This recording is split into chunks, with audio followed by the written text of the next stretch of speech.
Buenas noches a todos los integrantes de Debates por el Bicentenario, deseándoles un feliz fin de semana.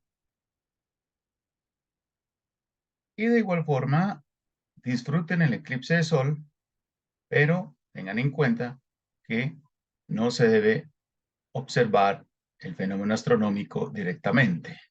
Tengan mucha precaución, protejamos nuestros ojos. Bien, el día de hoy voy a explicarles el asunto relacionado con,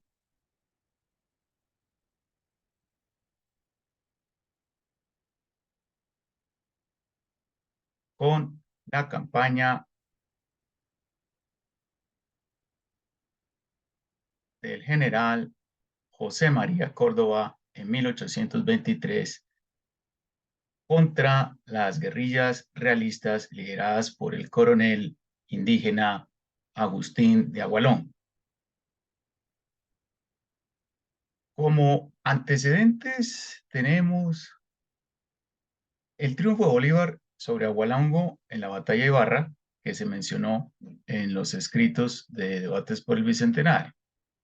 Luego tenemos que, posterior al triunfo de Bolívar sobre Agualongo en Ibarra, el Libertador de Colombia marchó a Guayaquil y Agualongo se dirigió al sur de la Nueva Granada a seguir con la lucha de la causa realista.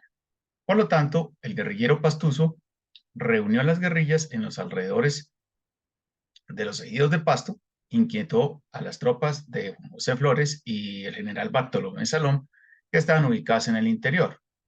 Generó un sitio a la ciudad de Pasto el 18 de agosto de 1823, lo cual llevó a que Salom y sus hombres se retiraran a Túquerres.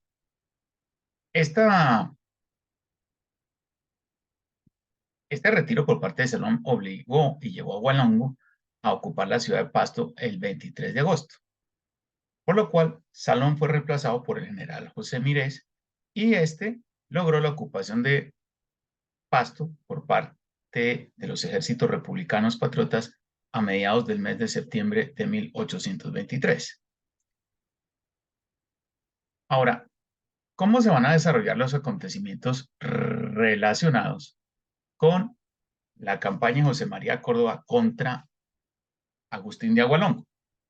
Es un acontecimiento muy interesante y de igual forma controvertido porque hay escuelas historiográficas que dicen que inicialmente ganó Agualongo, pero si vamos a darnos cuenta, realmente el verdadero ganador fue el general de brigada José María Córdoba, por lo que vamos a explicar a continuación.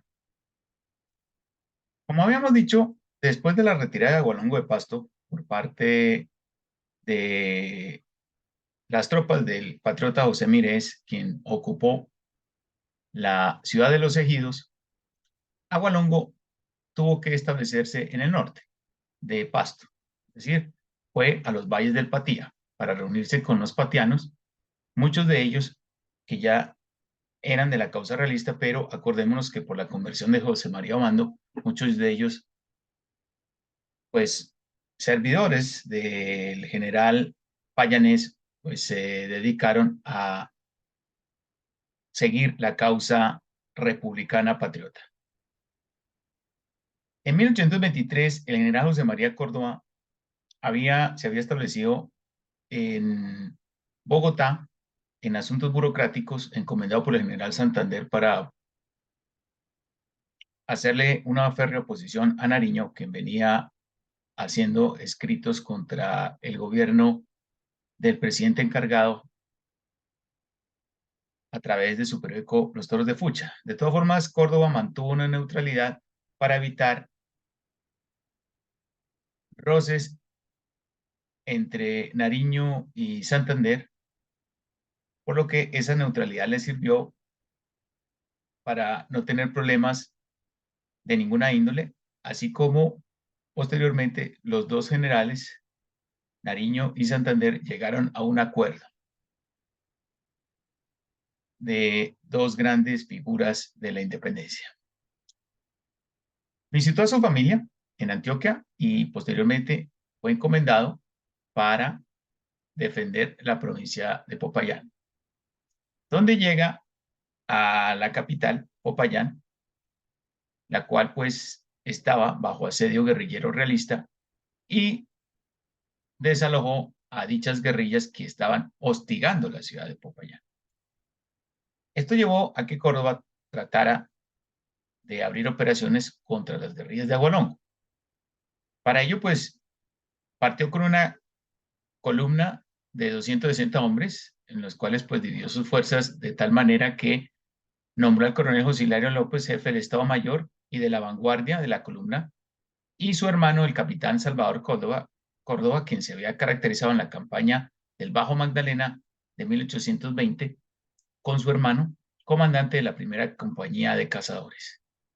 Esto les sirvió porque pudieron lograr sus objetivos militares. Vemos en la siguiente diapositiva, que en estos momentos estoy tratando de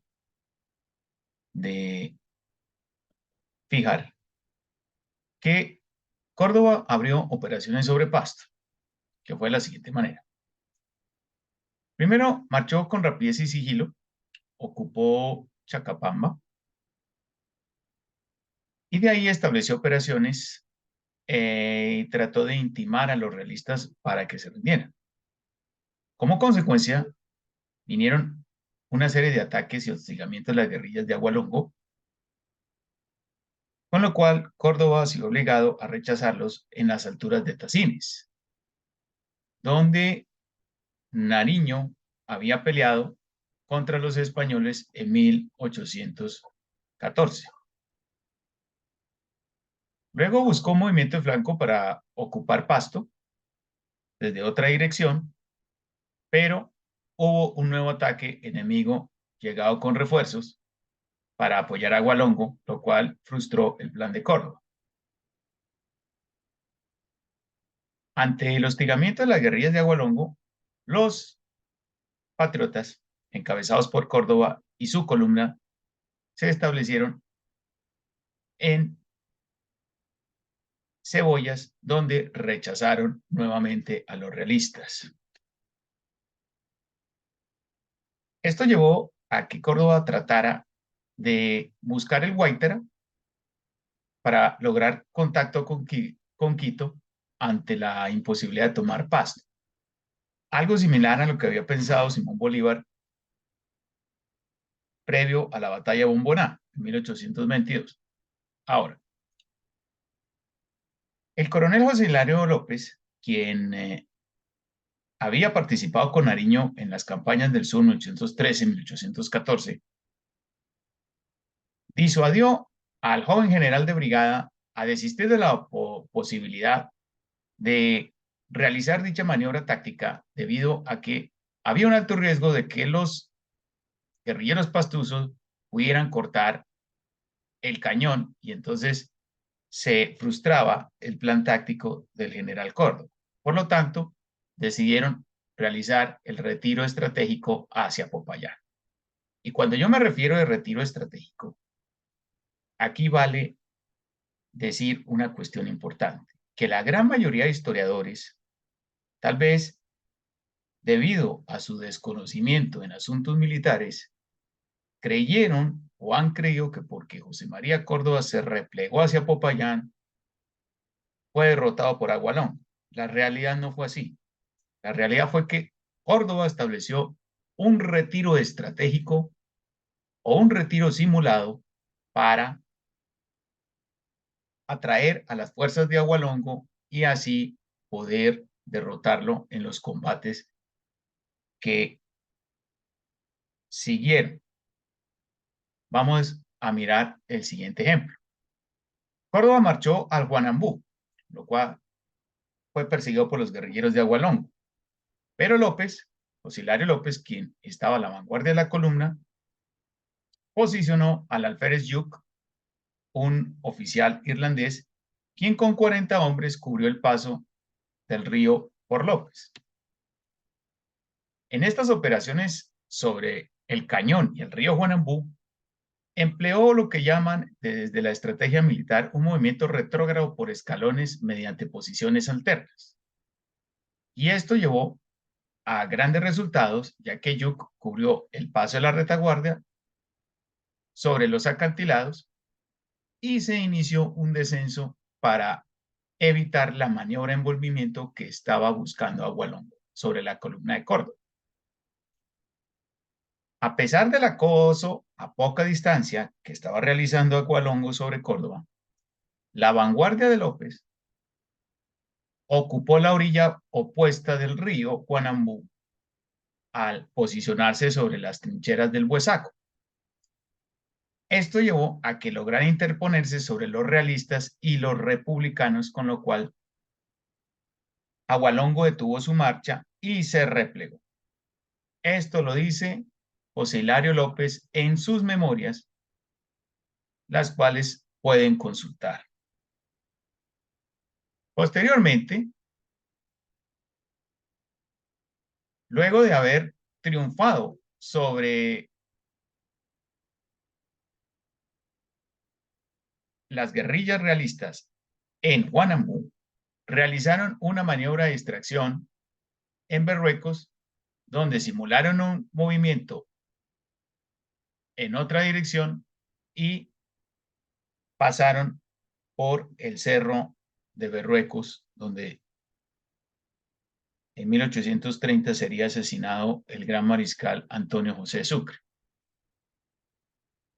Aunque hubo un riesgo de cerco por parte de Agualongo, el general Córdoba acudió a su hermano como jefe de retaguardia para realizarle una emboscada a las fuerzas de Agualongo, que consistió en atraerlos para que quedaran a retaguardia de la columna de Salvador Córdoba y así poder atacarlo por la espalda. Y mientras tanto, la columna central, encabezada por José María Córdoba, también pudiera cercar a las guerrillas de Agualón. Esta operación se llevó con tal precisión que llevó a la dispersión del enemigo y se aseguró el paso del río Mayo.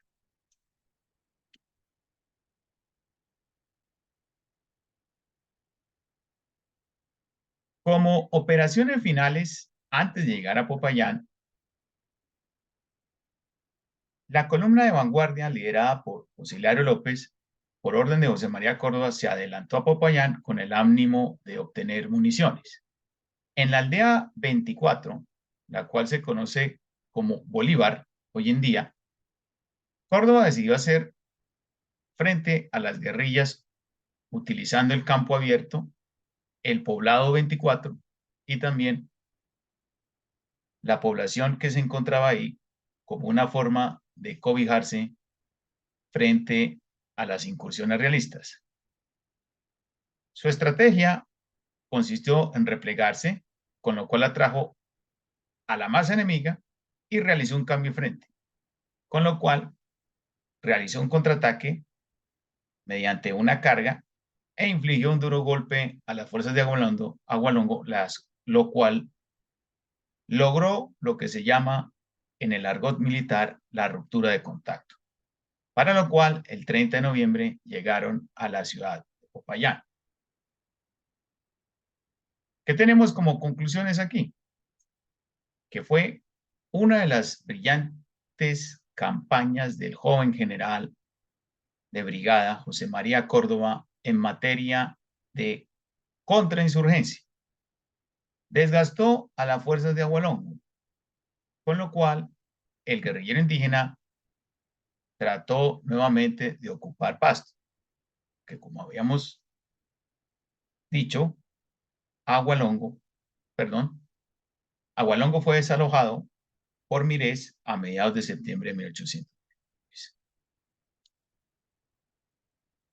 Pero Córdoba logró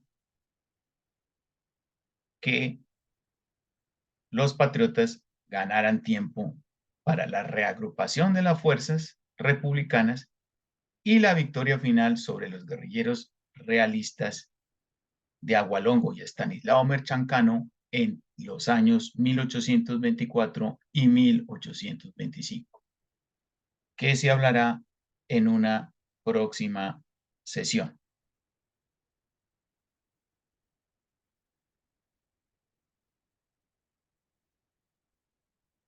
Posteriormente, Córdoba iría a la campaña del Perú, donde se destacaría especialmente en la batalla de Ayacucho el 9 de diciembre de 1824, recibiendo su título El Héroe de Ayacucho. Y de igual forma, Agualongo sería capturado en el sitio del Castigo en junio de 1824 y fusilado en Popayán. Más o menos entre 1824 y 1825 serían derrotados los últimos reductos realistas en Pasto. Con esto termino. Me place saludarlos. Que pasen un buen fin de semana.